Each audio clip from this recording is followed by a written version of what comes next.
Hello everyone, welcome back to the channel. 2026 में government ने senior citizen को दिए हैं 15 टाइप्स के बेनिफिट्स, जो कि इस वीडियो में शेयर कर रहे हैं। और ये बेनिफिट्स टैक्सेशन, इन्वेस्टमेंट और बैंकिंग से रिलेटेड है। आज इंडियन इकोनॉमी जहां पर भी खड़ी है दोस्तों, उसके पीछे सीनियर सिटीजन का बहुत बड़ा योगदान है। अपने टाइम में इन्होंने देश के लिए बहुत कुछ किया है, जिसकी वजह से कि आज इंडिया इस पोजीशन पे स्टैंड कर रही है। तो ऐसे सीनियर सिटीजन को एक बार फिर से प्रणाम करता हूं। चलिए शुरू करते हैं कि वो 15 टाइप्स के बेनिफिट्स क्या क्या है। सबसे पहले स्टार्ट करेंगे टैक्सेशन से। दोस्तों, इनकम टैक्स में सीनियर सिटीजन की 3 कैटेगरीज बताई गई है और इसी के अकॉर्डिंग इन्हें बेनिफिट्स मिलता है। और सबसे पहली कैटेगरी है नॉर्मल सीनियर सिटीजन की, यानी कि जिसकी एज 60 ईयर्स से लेके 80 ईयर्स के बीच में है। और नेक्स्ट है सुपर सीनियर सिटीजन की, जिसमें कि 80 ईयर्स प्लस की एज को रखा गया है इसमें। और थर्ड यहाँ पे कैटेगरी स्पेसिफाइड सीनियर सिटीजन, जिसमें कि 75 ईयर्स प्लस को इस कैटेगरी में रखा गया है। अब इन तीनों ही कैटेगरी के सीनियर सिटीजन को फाइनेंशियल ईयर 25-26 में, जिसका असेसमेंट ईयर 26-27 है दोस्तों, क्या बेनिफिट्स मिलने वाली है। सबसे पहली बेनिफिट है आईटीआर फाइलिंग एग्जेम्पशंस की। यदि आप एक नॉर्मल सिटीजन है, यानी 60 से लेके 80 ईयर्स के बीच में आपकी एज आ रही है, तो 3 लाख तक की आपकी टोटल इनकम यदि फाइनेंशियल ईयर 25-26 में हुई है तो आपको आईटीआर फाइल नहीं करना है। और इसके बाद है कि सुपर सीनियर सिटीजन के लिए ये लिमिट 5 लाख की है, तो 5 लाख तक यदि आपकी टोटल इनकम है तो भी आपको आईटीआर नहीं भरना है। तो जब आप आईटीआर नहीं भरेंगे तो फिर आपको टैक्सेस वगैरह भी पे नहीं करना है। और ये जो बेनिफिट्स है ये आपको ओल्ड टैक्स रेजिम में मिलती है। सेकेंड बेनिफिट्स यहाँ पे एडवांस टैक्स, जैसे कि फाइनेंशियल 25-26 चल रहा है, इसमें आपकी एस्टिमेटेड टैक्स लायबिलिटी 10,000 रुपए के ऊपर क्रॉस कर गया तो आपको एडवांस टैक्स का पेमेंट पहले ही कर देना होता है। लेकिन सीनियर सिटीजन के केस में ऐसा नहीं है। सीनियर सिटीजन को एडवांस टैक्स का पेमेंट नहीं करना है। जब आप अपनी इनकम टैक्स रिटर्न भरेंगे दोस्तों अप्रैल ऑनवर्ड्स, उस टाइम पे जो भी टैक्सेस आपके आएंगे आपको उसी समय पे करना है, पहले से आपको कोई टैक्स नहीं देना है। लेकिन इसका कंडीशन यह है कि आपकी कोई बिजनेस इनकम नहीं होनी चाहिए। और थर्ड बेनिफिट है सेक्शन 194P का, जो कि मैंने आपको भी थोड़ी देर पहले बताया, स्पेसिफाइड सीनियर सिटीजन की, जिनकी की एज 75 ईयर्स प्लस की है, तो इन्हें भी आईटीआर फाइल नहीं करना है, इवन कि इनकी इनकम बेसिक एग्जेम्पशन लिमिट से ज्यादा है। तो specified senior citizen ITR file करने से बच जाएंगे, लेकिन कुछ कंडीशन यहां पर यह है, जैसे मैंने आपको बताया कि 75 ईयर्स प्लस का आपकी एज होनी चाहिए। दूसरा यह कि आपका सेम बैंक में पेंशन की इनकम और इंटरेस्ट की इनकम आनी चाहिए। तो फिर उस केस में आप एक डिक्लेरेशन फॉर्म बैंक को सबमिट कर देंगे और बैंक सारी टैक्स की कंप्लायंस आपके बिहाफ पे कंप्लीट करेगा। और नेक्स्ट यहाँ पे है फाइलिंग फ्लेक्सिबिलिटी। अब जो सीनियर सिटीजन 80 इयर्स प्लस के एज ग्रुप वाले हैं, उनको income tax return online file करने के अलावा उनको ऑफलाइन यानी पेपर आईटीआर फॉर्म भी फाइल करने की फैसिलिटी है। नेक्स्ट यहाँ पे यह है कि सीनियर सिटीजन कि जो भी आईटीआर फॉर्म से वो स्क्रूटनी के लिए बहुत ही कम केसेस में सेलेक्ट किए जाते हैं। अब सीनियर सिटीजन अपनी आईटीआर को यदि फाइल करते हैं, जैसे बेसिक एग्जेम्पशन लिमिट से ज्यादा यदि आपकी इनकम क्रॉस कर जाती है तो आपको आईटीआर फाइल करना कंपलसरी हो जाता है। लेकिन फिर भी आप अपनी इनकम को यदि डिक्लेयर करते हैं आईटीआर में, तो भी गवर्नमेंट आपको कुछ डिडक्शंस भी देती है। सबसे पहला तो 80C का डिडक्शन, जिसमें कि आप यदि पीपीएफ में, एनपीएस में, या फिर इसके अलावा कोई एलआईसी वगैरह हो गई, उसमें आपने कुछ कंट्रीब्यूशन किया हुआ है, तो आप सेक्शन 80C में मैक्सिमम 1.5 लाख तक आप डिडक्शंस क्लेम कर सकते हैं।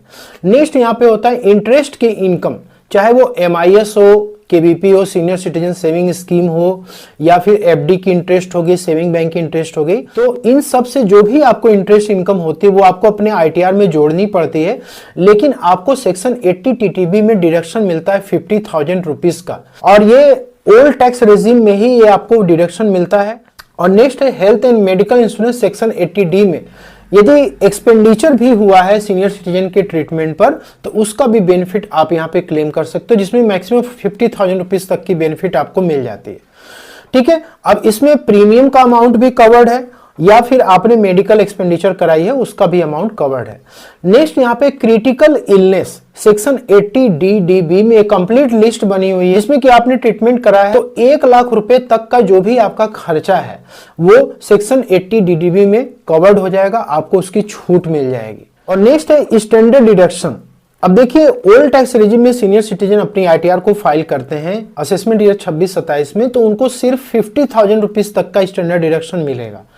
लेकिन न्यू टैक्स रेजिम को यदि आप ऑप्ट करते हैं, ये ऑप्शनल है आपके लिए, दोनों ही रेजिम अवेलेबल हैं, आप दोनों में से कोई भी ऑप्ट कर सकते हैं, तो उसमें आपको 75,000 तक का स्टैंडर्ड डिडक्शन मिलता है। ये स्टैंडर्ड डिडक्शंस आपके पेंशन अमाउंट से माइनस हो जाती है। तो अभी जो बेनिफिट्स हमने डिस्कस किया वो ओल्ड टैक्स रेजिम में एक सीनियर सिटीजन को मिलते हैं, लेकिन जो न्यू टैक्स रेजिम है इसको भी गवर्नमेंट ने बहुत ज्यादा सिंप्लीफाई कर दिया और इसमें आपको ओल्ड टैक्स रेजिम के मुकाबले बहुत अच्छी बेनिफिट मिलती है। तो यहाँ पे देखिए एक तो टैक्स स्लैब को काफी सिंप्लीफाई कर दिया गया और ये जो टैक्स स्लैब है ये फाइनेंशियल ईयर 25-26 के लिए एप्लीकेबल है। इसमें 4 लाख तक की आपकी इनकम क्या है, नील है।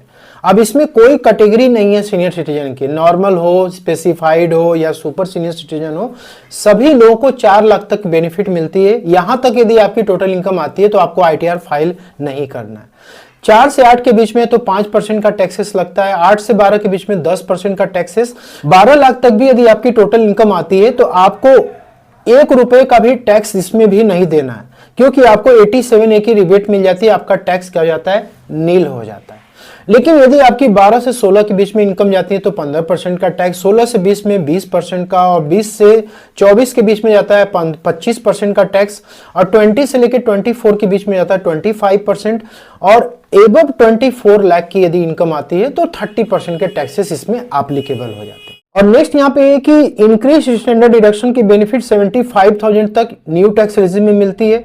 तो यहाँ पे 12 लाख तक की जो इनकम है ये तो टोटल इनकम है, आप इसमें 75,000 और प्लस कर दीजिए तो 12.75 लाख तक भी आपकी यदि टोटल इनकम आती है तो टोटल आपका टैक्स क्या हो जाता है, नील हो जाता है। लेकिन एक बात आपको ध्यान रखनी है कि न्यू टैक्स रेजिम में ये जो भी आपने स्लैब देखा है ये स्पेशल रेट की इनकम पे एप्लीकेबल नहीं होता है। स्पेशल रेट का मतलब हो गया कि यदि सीनियर सिटीजन शेयर मार्केट में कुछ ट्रांजेक्शंस किए हुए हैं फाइनेंशियल ईयर 25-26 में और उनको शॉर्ट टर्म कैपिटल गेन हो रखी है जो कि सेक्शन 111A में टैक्सेबल होता है, तो उसमें 20% का फ्लैट रेट है। लेकिन ये शॉर्ट टर्म कैपिटल गेन आपके इस 4 लाख के इनकम में ही जुड़ा हुआ है, तो आपको बेसिक एग्जम्पशन लिमिट का फायदा इस शॉर्ट टर्म कैपिटल गेन से भी मिलता है।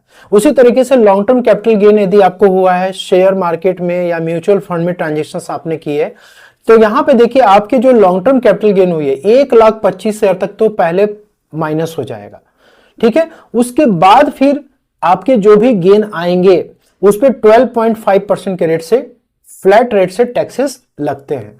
और इसमें क्या है कि ना केवल शेयर मार्केट म्यूचुअल फंड, आपने कोई प्रॉपर्टी सेल की है या बॉन्ड सेल किया हुआ है या अनलिस्टेड इक्विटी शेयर सेल की है तो उस केस में सेक्शन 112 एप्लीकेबल हो जाता है, वहां पर भी 12.5% का रेट एप्लीकेबल है। लेकिन ये जो 1,25,000 का आप एग्जेम्पशन देख रहे हैं ये सिर्फ शेयर मार्केट और म्यूचुअल फंड्स के लॉन्ग टर्म कैपिटल गेन पे आपको मिलता है। और थर्ड यहाँ पे है लॉटरी हो गया, गेम्स हो गया, उसमें यदि कोई विनिंग्स हुई है तो इसमें भी 30% का फ्लैट रेट एप्लीकेबल है। अब टैक्सेशन से रिलेटेड बेनिफिट्स जो हमने डिस्कस कर लिया, अब यहाँ पे बैंकिंग और इन्वेस्टमेंट की बेनिफिट को हम डिस्कस करेंगे। देखिए बैंकिंग में यदि आप जाते हैं तो एक सीनियर सिटीजन को एफडी या आरडी पे हायर इंटरेस्ट रेट मिलता है, ये आप लोग को भी पता है। एक्स्ट्रा 0.5% से लेके 0.80% तक जो नॉर्मल रेट ऑफ इंटरेस्ट एक नॉर्मल सिटीजन को मिलता है उसके ऊपर ही आपको मिलता है। सेकेंड है कि सीनियर सिटीजन सेविंग स्कीम में यदि आपने कुछ पैसे लगा रखे हैं तो उसमें भी आपको 8.2% तक का इंटरेस्ट रेट इसमें मिल जाता है। मैक्सिमम आपको डिपॉजिट करने के लिए 30 लाख तक की अमाउंट जो है प्री डिटरमाइंड है। और सीनियर सिटीजन सेविंग स्कीम में आपने जो भी पैसे इन्वेस्ट किए हैं आपको सेक्शन 80C में 1.5 लाख तक टैक्स की बेनिफिट भी मिलती है। और जो इंटरेस्ट इनकम इस पे आपको हो रही है वो तो टैक्सेबल होगा, लेकिन मैंने आपको बताया कि सेक्शन 80 TTB में उस इंटरेस्ट पे भी आप मैक्सिमम 50,000 तक का डिडक्शन क्लेम कर सकते हैं। अब यहाँ पे टीडीएस की रिलीफ ये इंपॉर्टेंट है। तो देखिए टीडीएस बेसिकली टैक्स का ही मैटर है। तो अब सीनियर सिटीजन को बड़ा फायदा फाइनेंशियल 25-26 में मिला है कि आपका यदि फिक्स डिपॉजिट हो, आरडी हो, सीनियर सिटीजन सेविंग स्कीम हो या जो भी आपने पैसे लगा रखे हैं उस पे जो इंटरेस्ट की इनकम होती थी उस पे टीडीएस पहले कट जाता था 10% के रेट से सेक्शन 194A में, और उसमें पहले लिमिट थी 50,000 रुपीज की, लेकिन अब इस लिमिट को बढ़ा करके 1 लाख रुपए कर दिया गया। तो 1 लाख तक यदि आपकी फाइनेंशियल 25-26 में इंटरेस्ट की इनकम हुई है तो उस पे बैंक, पोस्ट ऑफिस टीडीएस नहीं काटेगा। नेक्स्ट यहाँ पे ये है कि आपकी यदि टोटल इनकम, लेट्स से कि आप न्यू टैक्स रिजीम में फाइल करने जा रहे हो, टोटल इनकम आपकी 4 लाख रुपए तक आती है, तो आप बैंक को फॉर्म 15H सबमिट कर सकते हैं। फॉर्म 15H यदि सबमिट कर देंगे, इवन कि आपकी 1 लाख रुपए के ऊपर इंटरेस्ट इनकम चली जाती है, टीडीएस से भी बच सकते हैं। यहां पे है कि डोर स्टेप बैंकिंग सर्विसेज, देखिए ये ऐसे सीनियर सिटीजन को दिया गया फैसिलिटी जिनकी की एज 70 इयर्स प्लस की है। तो ना केवल कैश डिपॉजिट की फैसिलिटी है बल्कि कैश विड्रॉल की भी फैसिलिटी मिलती है। आपको पैसे की जरूरत है तो बैंक के रिप्रेजेंटेटिव आपको घर पे ही पैसे दे देंगे। इसके बाद है कि आपको यदि चेक सबमिट करना है, एक अकाउंट से दूसरे अकाउंट में ट्रांसफर कराना, उसकी भी फैसिलिटी है।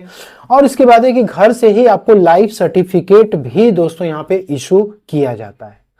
तो ये 15 टाइप्स की जो बेनिफिट्स है, ये आपको फाइनेंशियल ईयर 25-26 में, जबकि आप न्यू ईयर 2026 में पहुंच चुके हैं, सिर्फ 2 महीने और बचे हैं दोस्तों ये फाइनेंशियल ईयर को कंप्लीट होने में।